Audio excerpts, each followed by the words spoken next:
president of everything. Hey.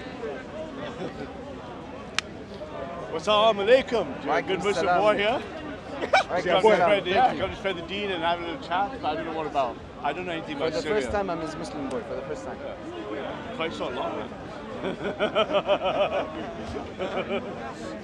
So tell me, what do you know about Syria? Not much. I think Syria is a casualty of what I would say is a clash of at least 2 or 3 different meta-political forces. Okay. Syria is a consequence. What are those 2 or 3 meta-political forces? If you went back to SOAS level kind of speak and beeps and stuff, you'd like to think of the clash of civilizations, you'd like to go to what, Edward Said, you'd like to do all this kind of stuff. We refute the idea of the clash of civilizations. That's what I thought. Yeah, so you got this kind of meta-narrative running on the other side that disagrees. Yeah. And the clash of these forces have caused a Middle East conflict that's been going on from about the late 80s, early 90s, mid-80s even. And from that policy, foreign policy, we have now a world stage with Syria is clearly a downstream casualty. And it's serving as a proxy point. So which powers do you think have the biggest say in what's happening in Syria right now, or from the beginning of the civil war? United States, Russia, Turkey, the West acting now as a new unit under NATO. So NATO as a force, the EU as a force, Russia as a force, Russia's proxy as a force, and of course on the other side, Iran and Saudi Arabia. Because Iran and Saudi Arabia are going to play against each other anywhere they can. Well, this is what the data shows. Yeah. From so there's proxy wars, right? Yeah. There's always a proxy war. There is a proxy war at the moment going on in the Middle East. Syria is a place where I think that Iran has more influence than Saudi Arabia. Saudi Arabia hasn't had as much influence as it used to. You know what I mean? It supported some of the freedom fighters against the Syrians, Bashar al-Assad, right? But at some point started the war in Yemen, and they couldn't have their focus in 2 places at once. And most people, they never realize when you start a war, even the Americans, you can't control the consequences on the ground. So all you have is these models, very difficult. Then you run it, and then you see, oh, this is what happened. Benghazi happened, Syria happened, Mogadishu happened, Yemen is happening. But do you think that the United States and Russia are causal variables, or they just exacerbate the situation? By the way I model the world, they are first-class participants, as is everyone. Okay. So I'm a computer scientist, so everything I do in my politics is derived from a computer science model of my world. Okay, I see what you mean. I don't have a computer science model. Data science model plots us 8-billion chimps running around in group strategy games, right? And in these political terms, in the political narrative, Russia as an agent, England as an agent, Muslims as an agent, Eritrean Christians as an agent. So, to what extent do you think the Syrian people actually were strong players in this revolution, in this civil war? I'm not an expert on Syria, so I can tell that. Yeah, okay. I don't know much about the Syrian internal politics, but obviously you've got the whole thing of, I would say in the general shape, you've got the freedom of decolonization to start, nationalism starts everywhere from Egypt, everywhere else, with a separate force in Turkey. All these people have tried various forms of nationhood, and until maybe the Arab Spring, you've seen that they've basically been semi-autocratic balanced tribal forces. That's what they've been. And then there were nationalists that were autocratic leaders, all of them. And then suddenly the West has shown up, you say exacerbate, and started toppling some of them off. So the consequence has been, wow, you topple a couple of strongman hierarchies, you could get chaos, which suits the US and the West. I get what you mean. And it suits Russia. You know, the idea of the West dabbling, putting their hands in places, it's intervention. It's intervention, of course, but it's a bit of a stereotype. It doesn't happen all the time. Did you know that before Hafez al-Assad, a number of coups inside Syria happened, which led up to Hafez al-Assad gaining power? That's not uncommon. That would be a natural tribal emergent force. But the problem is not just to blame the West or Russia or the superpowers. It's accelerationism. That only started in the 80s and 90s. Gave the technical communication, cooperation, transportation infrastructure for the first global world to allow all these things to suddenly accelerate into each other. So you look at before I'm a technologist. I remember the 80s and 90s. Right? I've been in technology for 35 years.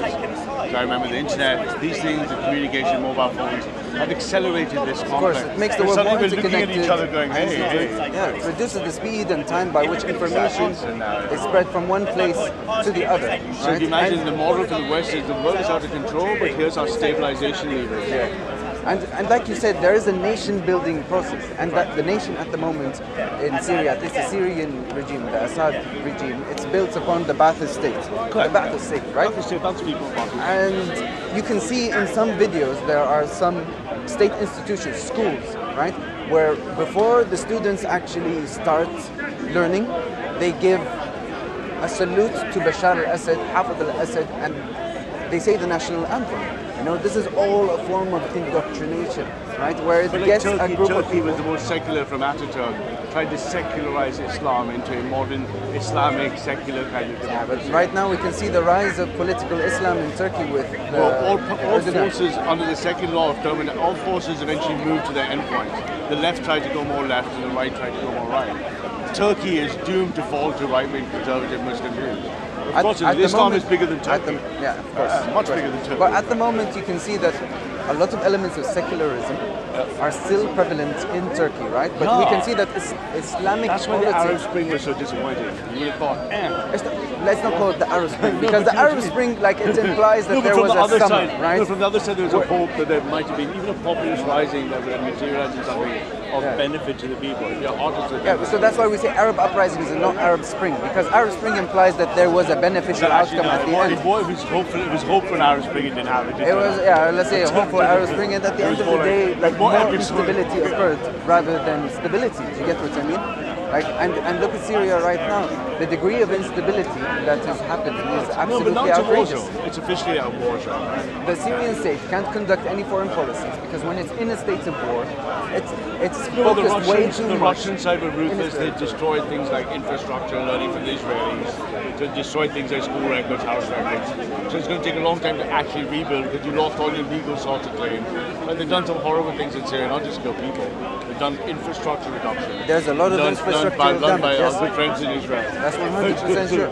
That's 100% true. And at the moment, when it comes to the infrastructural development, Iran and Russia are trying to have a say in who conducts the infrastructural development. So what do you think the answer should be? Do you think it should be Syria, pure 100% Syria, self-determination in Syria? Should we make Syria great again by the Syrians for the Syrians? Syria great again? Yeah, of course. Oh, Syria has fantastic great things. Look, in my opinion, I think, because I'm not for war, you know, and even if there is a tyrant that is in power, right? Even though that this tyrant might kill a couple of people, like let's say 100 or 10 people per month, if he is in power in a stable regime, right? I would prefer that to happen rather than a civil war, because we can see, like, for example, with Gaddafi in Libya, he was a horrible ruler, right? All okay, sides no were problem. assholes in Libya. Yeah, no problem. Yeah. He was a horrible ruler.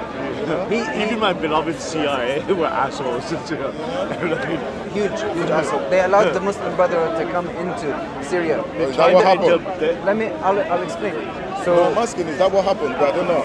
Well, according to some reports, the CIA actually made the trip of some Muslim Brotherhood members into Syria prior to the revolution a lot easier. So they went from Turkey, and Turkey is a hub of the Muslim Brotherhood, you know, because of the rise of Islamic politics.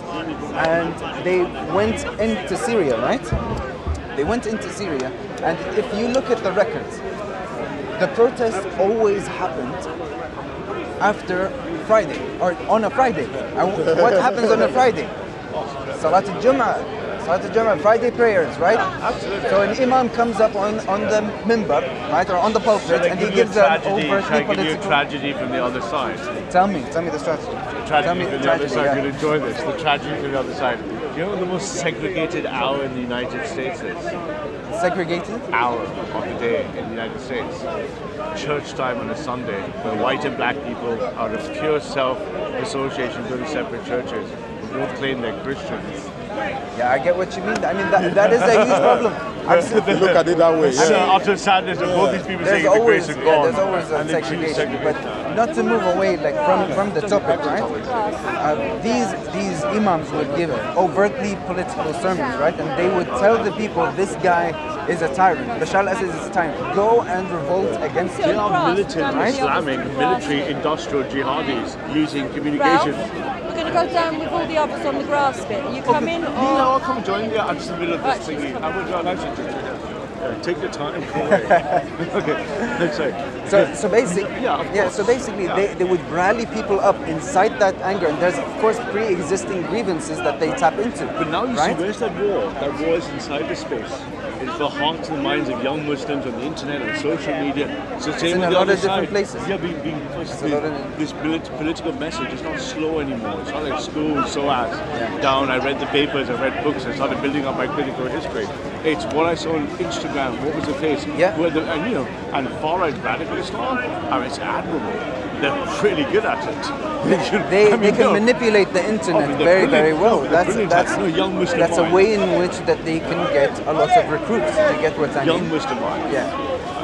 But if we move back to the topic about Syria and what's happening there and all of the variables. What would you think would be good for Syria? Are you looking to find what happened that got us here, or what? Yeah, what happened? Because look, if we ever want to create a solution as to what things should be, we should know what things work. Do you get what I mean? You can see it's a causal chain. It's a causal chain it was a byproduct of what happened in Iraq. Because in 1982 there was the Hamma massacre, wherein 10,000 people were killed by Hafid al-Assad because the city was known to be a hub of the Muslim Brotherhood. And so the Muslim Brotherhood, that event that happened around 30, 40 years ago, it still has a huge role to play in what's going on today. It's related to the grievances that the Muslim Brotherhood have to incite all of the violence that has happened in Syria. It takes 3 to 4 generations psychologically to remove a meme from your space. Yeah. So for example, you don't know your great-grandparents' names. I do. You do? Okay. That would be very uncommon. Of course, like in the Arab world, you have to of course you do. Yeah. And we told you people would. So the programming and message flows to a generation. Now we have this acceleration thing. Yeah. And what are the forces in Syria? Not an in Syria. You've had internal Syrian forces, you've had external national forces, proxies across its neighbors, and now you've had a consequence of a massive global narrative overarching the side narratives which Syria is embedded in. Syria's story is embedded in the regional narrative, in the global narrative, and Syria is a consequence. And there are always a neighbors. number of narratives. There are people that are still pro-Assad. The primary one is Western foreign policy, it's called Syria. Could you repeat that? Western foreign policy is the single causal factor for Syria. There was never a single causal factor, that's the thing. I mean, the one that I would give the most weight to.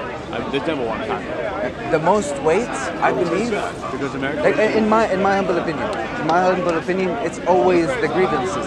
You get what I mean? Because you're not going to rally people up. Like the people who are contributing to the fighters, to the freedom fighters, to the terrorist groups, they wouldn't ever join the terrorist group had they not had any grievances, had they not had an economic necessity. There's no saying you like. You've never seen a well-fed, fat, middle-aged man with a happy family become a terrorist. Yeah. That's very true. In any culture, right? Maybe it'll fund the terrorists to get some money out of it, right? No, but he has no grievances. Yeah, he has no grievances. Exactly. Investment in life. Right? Exactly. It's like a lot of the terrorists that came out after the Iraqi invasion. I mean, the U.S. invasion of Iraq, right? There were a lot of groups from the western provinces who were majoritively Sunni, right? Who decided to join groups like Al-Qaeda, Al-Nusra, Jabhat al-Muqawama, right? Terrorist groups, in order to go against America for taking them out of their jobs, right? Because when America came, they underwent this process of de-Baathification, wherein they fired most of the Sunnis that were in state positions, and they gave those positions to Shia and Kurds. So it creates this grievance within people. So but this is going to happen because I think Islam is facing what Christianity is facing in a very intense form. After at least up until around the South of Rome. It's when you have a conflict between 3 forces. Abstract ideas like nationhood, theological ideas like belonging, and tribal ideas. And you clash them, there must be a model that falls out and maintains peace. So my wife is German. 40% of the German gene pool was killed by other Germans in the 30-year war. And 40% of Germans annihilated themselves to prove that they could be a nation state. So the 30-year war created nationalism, and the Germans smashing themselves against the empire, and they've got hell. Self-determination is the cardinal concept. Yeah. No, I'm not. I'm very far right. So I have liberty and self-determination are no interest to me. I don't place. Unless they I be personally, Unless they be managed from above, right? I personally don't place myself in any parts of the spectrum. I think that both sides have their benefits, have their shortcomings, right? But I don't hate, but I dislike when someone is extremely right or extremely left wing. So you're saying that you're extremely right wing. Well, I'm actually almost saying I couldn't stress how almost at the intellectual axiomatic level I'm top right. Okay. So in the political companies, I look at fascism, monarchism, and national conservatism as being sellouts and left wing ideas. Okay, so let's move this. Christian empire. So let's move this into something that you're more well versed in, right? So don't want Islam in the West, that would get all of it, and they'd love that. Not that we settled it by now. Islam in the West, they're not going to go. Okay, let's talk about Islam in the West. If you want, well, fine. Hey, look, if you're well versed in it, let's do it. I don't know, it's just like it's a topic everyone thinks. Okay, so what do you think about Muslim migration into the West? Very well. Muslim migration into the West. What do you think? What are the benefits? What are the shortcomings? So the last 20, 25 years, about 20, 25 years ago, there was a massive shift in right-wing thinking. The right-wing thinking at the edge of the Buchanan days, the edge of the paleocons. We saw the intervention wars about 4 or 5 years before. So I was at Stanford, finished my research there, 4 years before 9/11, and we saw that the imperial capitalistic neoliberal structure had sold out its Christian own, and it went to war in the Middle East, and we in the right were disgusted. You in the right were disgusted? Correct. Okay. We were against the Bush and Cody wars. They were done for capitalism, self-serving, political, self-mounting. There was nothing moral. There was no function. There was no deen in it. These creatures had made these things. And from so we in the right, we've been very technical. We're building the internet, right? So we just come to Cambridge, we're going Massachusetts. We talked about, we were mainly geeks and philosophers. We started thinking, how would we permeate the incoming digital space we see with the new narrative? That new narrative has resulted in Trump, resulted in Brexit. These are downstream from our meta-political narrative. And you... Right? Okay. Okay. So now in our framing of the world, right, we say, right, what is happening? We start with data, we're geeks. We say we're at 7 billion chimps. We stabilize at about 10 billion chimps in 2050, and we plateau. The birth rate emerges, says India stabilizing. What does the world look like at steady state? 55% of the board is India and China. To the strongest ethnic states, India hands down the most racist nation in the country by any Pew Research metric at any time from 1960. India's number one. No one, Indian boys just don't want to. Racially, are you from India? My father's South Indian, my mother's English. Okay. Indians are like, yeah, they're lovely and stuff, but you're not one of them. I heard the story. Immigration's not a hot topic in I don't want to interrupt you, but I heard the story of an Indian who just got his British passport, right? He went onto a British Airways plane and he asked the flight attendant, where's the British only toilets? Right. But there's a whole postcolonial narrative and so much like that. But if you look at that final state world, what's the rest of the world look like? Islam's heading up to saturated 2 billion. Black Africa going to 2 billion. Whitey's only got 850 million left in the world's steady states. The economic GDP distribution says the US slides down from China, India bubbles up, and the East end up with about 35-40% of the world after. No immigration, no integration. Chinese and Indians are kalu-falu. It's all this conversation. You're not coming in. So do you think? Right. So the West's problem with the narrative is the conservatives and liberals are at a postmodern war. But since the end of the 60s, liberalism, modernism, not postmodernism, and this is the zeitgeist of Speaker's Corner of what the West will become unless we shift that narrative. So from that downstream, Steve Bannon and everything, we created 3 intellectual narratives. So do you think the narratives have a huge part to play in we are driving the way everything in which the in our society memes, integrates? from our words, from our policies, and the same structure that to defend the West, the top narrative, to defend the first world of the West, which also means defending whites, but not exclusively whites, to down this first world. We have a responsibility to let the rest of the world grow and follow us upwards and defend ourselves from 3 threats. What are these 3 threats? Immigration, integration, Islamization. Islamization. Yes. Okay, so you think we're getting somewhere. We're getting somewhere. Okay, So okay. frame it for you nicely. We're getting Show somewhere. us, boy. Okay, so- in that meta-narrative, here comes So you Islam. think one of It's the not biggest- just Islam, Uh-huh. but it's a component of that. Okay, so you're thinking that one of the biggest threats to Western society today, if there is such a thing as Western Yes, society, yes. right, is immigration Correct. and Islamization. Three of them: immigration, integration, and Islamization. Okay, okay. So, I'm a good-looking person. okay. So what I'm guessing right now is that you're saying that immigration is bad because then Muslims will come and they can't integrate within Sub-Saharan society. blacks, Sub-Saharan blacks, no, Chinese people. It doesn't matter. And so look at the UK. Historically, it was almost So you think that they're white. not malleable, right? It's almost white. Like the Australian country. It was all white to the liberal experiment. Then steady state immigration, Enoch Powell. Then globalization, 1890s. Labour opened the door. Conservatives didn't shut it. And we have Speaker's Corner. We have Now- speakers going. Okay. Now, our meta-narrative Think about to it. Think our about it voters, from here's this what we tell our perspective. voters. Do you want England to be this? Do you want Germany to be this? Because we didn't vote for that density. We see what that density creates. Islam's a problem there.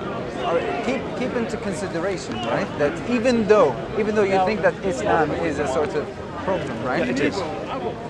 Look at me. I'm Muslim. I'm debating you, I'm a right? Christian. I love every Muslim. I have to by of course, Christ. I'm contributing. I am as a Muslim, right? And a lot of other Arab Muslims, particularly from the Gulf, contributing to the economic stop by agreeing with prosperity you by saying- of the United Nations. I would stop agreeing with the of the United Kingdom. I would start straight by saying not all Muslims are one, and I accept the Naxal fallacy. I will never Okay. treat the group as an individual. Okay, so which Muslims would you and So what if, we if did you're is- saying that so all what we not did in the all, 2000s, okay. yeah? First of all, which Muslims are the ones that are creating these problems that you're afraid of, and to what extent is Islam a causal variable in the way in which they act that caused that Great problem? question. We can answer this. So we started without it being personal because we came from the neo-reactionary right as geeks, elite geeks. We reverse engineered Islam. You reverse engineered Yes, Islam. so- How is that possible? So in our model that I told you, we look at the world as situated game theory model. We got, okay, economic forces, tribal forces, rational forces. Islam is an agent on the board. What does Islam look like? We admire it. It's a three-legged, neo-crypto-fascist, theonomical powerhouse. There's three axes. One is theist, right? Same model as ours. I believe in the word of Allah and the will of God, and I believe in I surrender myself to Allah, and that's the end of it. The second axis has a set of very rich, sophisticated cultural practices, from the clothes to the wearing to the eating to them. And the third way, it has a well-engineered, very well-engineered, fluid political structure from everything from Zakat, put together as an agent of the game. It is imperial in its technical And classification. It's an imperial force. So you see Without that. mentioning a Muslim. All right, right. I'm mentioning Muslim. Just mentioning Islam. Right? Okay, so you think that because that is the way that Islam is constructed, Break- in your break opinion, down right? each It's one. fucking Alright. good stuff, man. What a topic. Right? Because you think that's the way in which Islam is correct. If you put enough people that label themselves as Muslims into a certain society within the West, Identity. it would create the stability. That's what you're saying. No, that will be measured to be. What was your second point? That's your what you second- measure. What was your second point? The point, right? The first one we all agree, La ilaha illallah Muhammadur Rasulullah. But his second point is not valid. He's making- It's a cultural Oh, value. you mean the model of Islam? That was in the second It's thing. your model. You have to keep into. No, for us, it's computer science-based modeling. It's a what? We can model in game theory anything. I can model a But car the game. thing is, We can model. We can model Islam as a mathematical concept. thing is, So your game second, theory. the second point is cultural. So what's our culture? So culture would be in the likeness of the Prophet Muhammad, wearing a burqa, niqab, having But the there's disagreement about that. But No, you have not just disagreement. You have scholarly work, well-engineered, But well-supported there's so much- engines of but there's so imperialism. much, but there's so much but at the disagreement same about time- that. Criticism and observation. But we don't at the agree. same There's people we that don't said- necessarily No, agree of with course that we don't. because Islam is not necessarily an expansive force, right? It can in Islamic literature, if you look at it, there are a vast majority of scholars that tend to maintain what they already have rather than want Islam to expand. And at the same time, That's what I'm saying. No, you're talking about the I'm not cultural saying the design of Islam, these pieces teach imperialism. I'm saying the game theory model of it is imperial.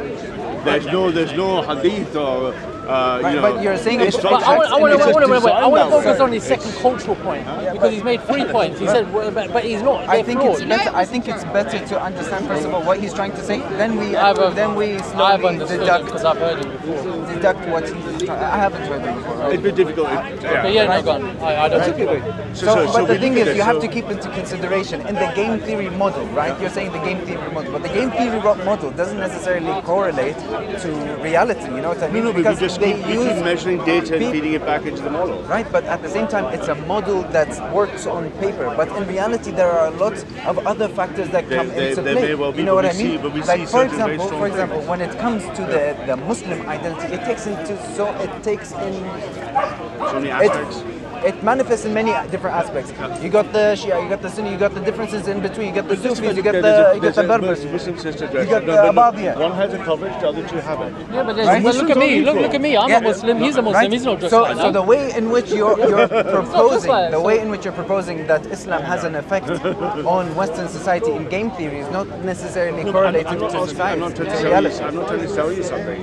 I'm telling you what we've been doing for the last 20 years in organizing our political models, and that's how we successfully. But you don't understand I'm not Islam. saying you should listen to our model. I'm saying Are you willing to change your perspective? Are you willing to change your perspective? So you're helping explain why. You openly you're being willful. how we think. Okay, that's very enlightening for me. You get what I mean? And I'm telling you, so we look at this as a population game on a board. That's very We can enlightening. model in game theory, and we see integration, immigration, Islam as data sets, and we're modeling them and saying, right, then we poll the people.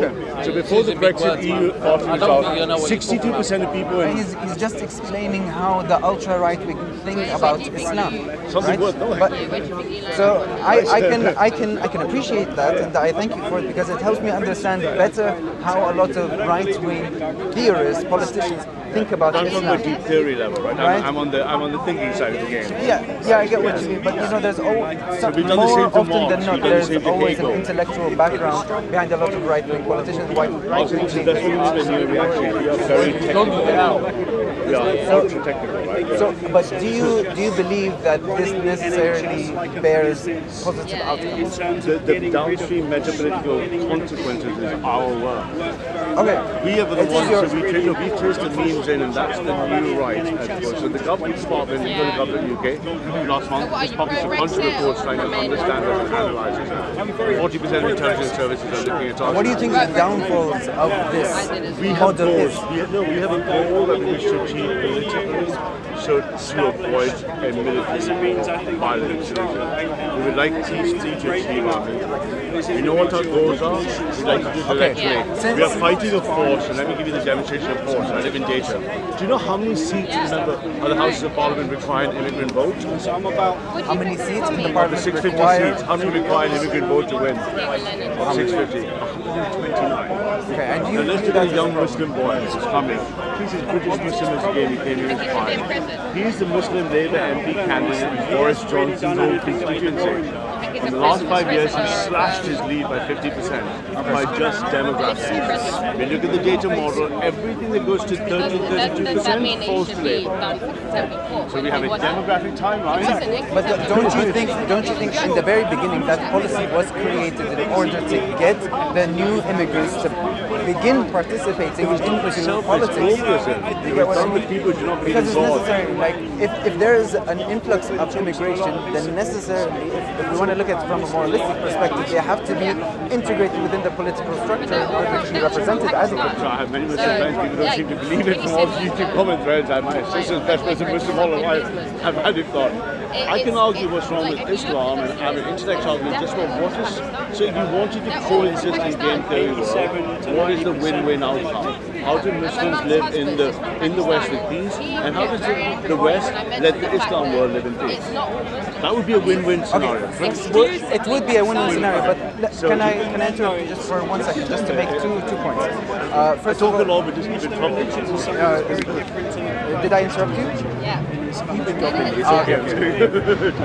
So basically, first of all, I think that game theory doesn't necessarily correlate to reality. Like if we take into consideration, for example, the nuclear game theory, right? When they propose in theory, that if one state has nuclear weapons and another state has nuclear weapons, they won't go to war with one another. I will. Yeah, you get what I mean, right? Do you know what? I think it's nuclear deterrence theory. The mutually assured destruction. Yes, So exactly. those 70s and 80s. But the thing is, in reality, there's a lot of problems with that theory, right? Because there's intransparency, there's lack of information. Right? You're right. You can't analyze or interpret We the couldn't until intentions. the 90s. Right. We couldn't, you're right. All the way in my life, I'm working until the 90s. It all changed in the 90s and late 90s. Because for the two reasons. We finished the mathematics of game theory and genetic algorithms, and we had enough computer power. Before we didn't have enough computer power, even if we knew how to, and we didn't even know how to. So all the literature is rubbish. So could you full agree? of errors, yeah. So could you agree with me that game theory doesn't necessarily correlate to how reality is? Game theory is emotionless. There's no emotion. It's just maths that can measure how good it was at measuring a game. Let me give you an example. There's two ways. I play speed chess every day to stay sharp. I play 1 minute games only. Speed chess? Yeah, 1 minute games. Right. 1 minute each, so to get to the leader. Okay. And I play only up to 20 games, so to keep sharp. You in a game theory can say, I don't care what the game is mathematically, and I don't care what the rules are, the outcome is. I can find you which algorithms match reality. If they don't, I can train them again, and I don't have to understand the a priori model. I can just say, that looks like that game. So here's something you didn't know, which you love, right? If you plot the world as these agent chimps running around, there's two classes of strategies. Okay. Individualist strategies, and collective. Individualists will always lose to collectives, no surprise. But what are the collectives that win? Two types of collectives dominate all games. When I mean all games, I mean we breed genetic algorithms and we try to find all possible games. I don't have to do rational analysis. I can just breed all the possible games. Two types of clusters win. One has about 45%, one has 42. 45 is the religious, hierarchical, conservative right. Islam, Christians, the United States. The left, other one is liberal, neo, mixed hybrid, multi-group, multi-cluster, bonding together by community of need. We all want rights, we all want freedoms, we all want protection. It's a mostly multicolored, unstructured around. And these two are the only classes of games. We are fighting globalism and neoliberalism as that type of game. We are also fighting Islam because Islam's just like us on the same side of the wall. Islam doesn't care for liberals.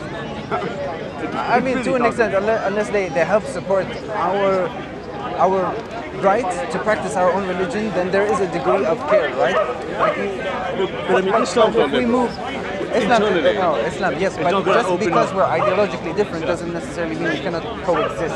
This is the liberal proposition, and our data says it breaks down at scale, not just for Islam, it breaks down at scale for multiracial society. So I want to move back to some point that you made, right?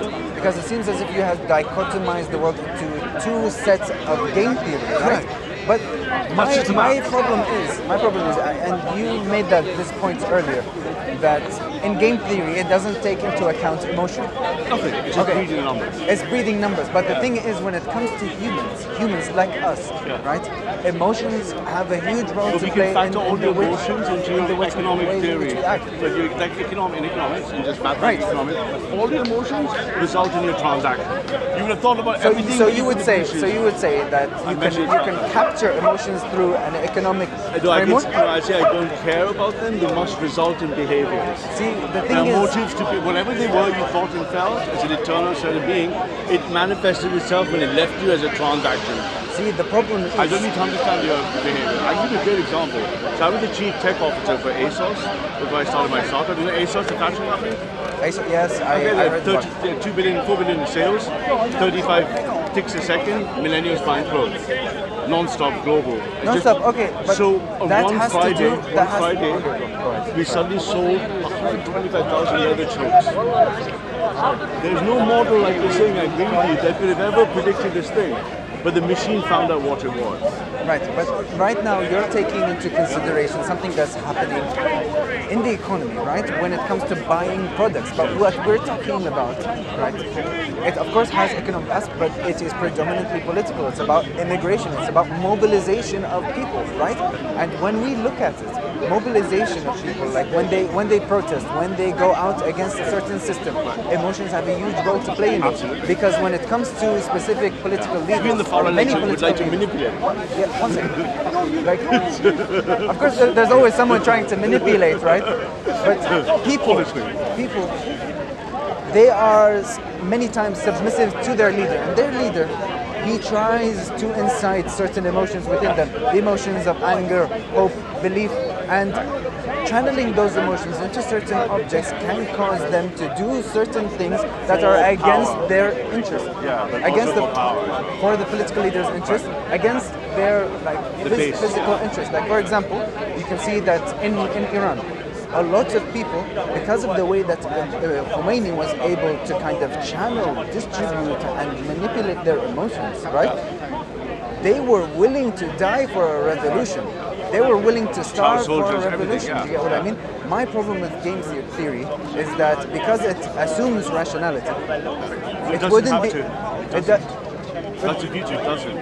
But the thing is, it doesn't account for when it must do because you're coming from humanitarian. It doesn't need to have humanitarian, but it doesn't need a qualitative model. Okay, forget that it assumes rationality, but it cannot account for those moments where the way in which people feel, their emotions drive them into a certain direction. They're not a predictor, but what they're telling us how to analyze what it is. And we're seeing, if you think of prediction as a probability distribution function, so you can always think of the future as a range of possibilities that happen. So right now, all these guys could suddenly start singing Michael Jackson. Now, statistically, the probability is not zero. It's just dot, dot, dot, dot. So the world is the probability distribution curve. So you look at these futures and we look at our models and say, hey, it looks like, forget Islam for a second, when immigration gets agency, this thing happens. When women get human rights, this thing happens. Right. And we see Islam at a full clash with immigration. And that drives everything away. But the problem is when it comes to human beings, Islam, Muslims, people who label themselves as Muslim, right? Islam is only one variable. Right? You have a lot of psychological, political, economic, social variables and even biological variables that play a huge role in the extent to in how someone may think and act. Day in the life of the average Muslim. So would you agree that in that sense game theory is not comprehensive? The game theory doesn't care about one individual Muslim like a market, it cares about the collection as an aggregate statistically. Right. Any one Muslim might be very different and any one Muslim is subject to n-dimensional variables. But the machine learning just going, hey look, this is fucking So when I said I did it to Islam, we did it to Marx and Durkheim, and when you've got Durkheim and Marx, you get 40 words, 26 word ontology. But would you say that they show you that's what this thinking pattern is. But would you say that there are flaws in that algorithm? We geeks are humble. Everything we ever write is totally wrong. And then we write it again, and then we write it again. And again, and you continue producing something wrong.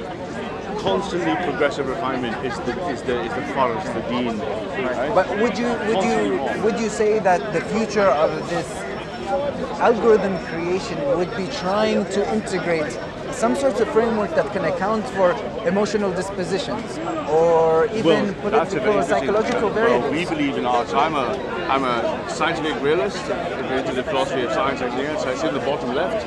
I believe science is ontology, epistemology, prediction and knowledge and models. I think we're limited by these models because mathematics is incomplete, measurements incomplete, and observations incomplete. So this consciousness, we have these stories, are always going to be as a computer scientist in a class of predictability, computability algorithms. I might be able to compute something, and some things are not computable. You can't tell me the last digit of pi, right? I mean, because it's defined as being infinite. So here's a class of algorithms. Depends on the equation, it changes.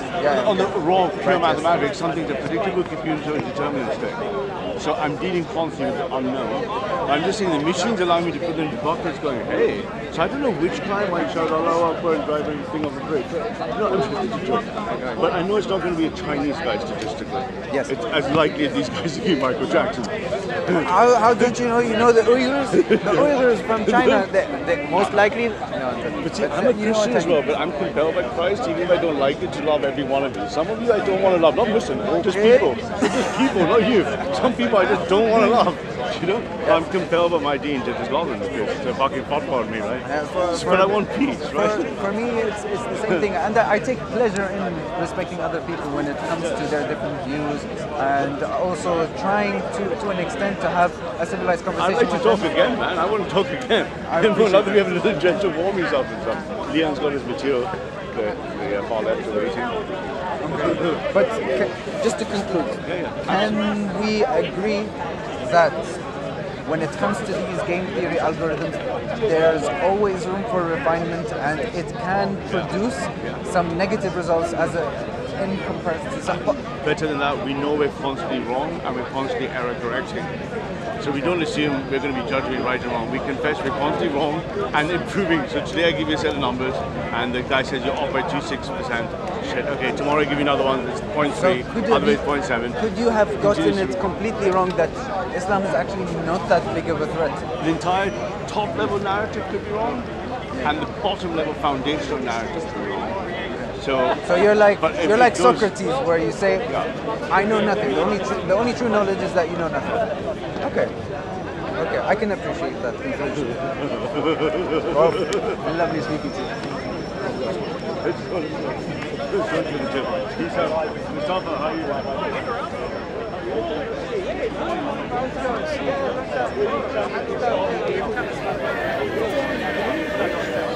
Content over everything from your melody. Come, man, say it straight. Man, don't listen to BBC. Man, don't listen to ITV. My issue with you was my issue with you was basically you've been obviously debating online about Pakistani and Muslim grooming gangs. I just want to bring up. He keeps talking about me online. Finish your thing and then I'll it kind of ties